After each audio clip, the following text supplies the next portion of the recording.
প্রকৃতি, যেটা আমাদের প্রতিদিনের জীবনের বাইরে এক অন্যরকম প্রশান্তির জগৎ। আজ আমি আপনাদের দেখাচ্ছি কিছু সাধারণ অথচ অসাধারণ ফুল ও গাছপালা। প্রতিটি গাছের পেছনে একটা গল্প আছে। কোনোটা একেবারে ছায়া দেওয়ার জন্য, কোনোটা শুধু সৌন্দর্যের প্রতীক। এই যে ছোট ছোট ফুলগুলো ফুটে আছে, এগুলো কারো দৃষ্টিতে হয়তো তুচ্ছ, কিন্তু প্রকৃতির চোখে এরা জীবনের রং।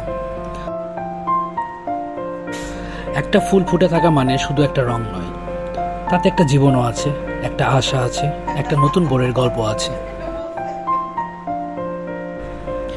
আমরা অনেক সময় যান্ত্রিক জীবনে এত ব্যস্ত হয়ে যাই যে এই ছোট ছোট সৌন্দর্যগুলো চোখে পড়ে না। এই ভিডিওর মাধ্যমে আমি আপনাদের সাথে সেই বিষয়গুলোই শেয়ার করছি, সেই প্রকৃতির সৌন্দর্যগুলোই তুলে ধরছি। এখানে কোনো দামি ফুল নেই, তবু প্রতিটি গাছ, প্রতিটি পাতা, প্রতিটি ফুল আলাদা একটা শান্তি এনে দেয়।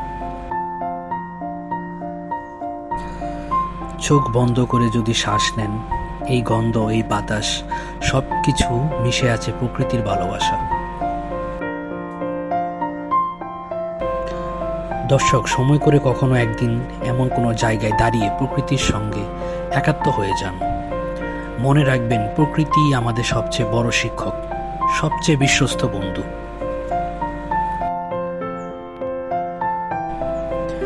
এই ছিল আজকের ছোট একটি প্রকৃতি ভ্রমণ, যেখানে নেই কোনো কথা, নেই কোলাহল, শুধু রং, ছায়া আর নীরব সৌন্দর্য। আল্লাহ হাফেজ। দেখা হবে নতুন কোনো অনুভবের গল্পে।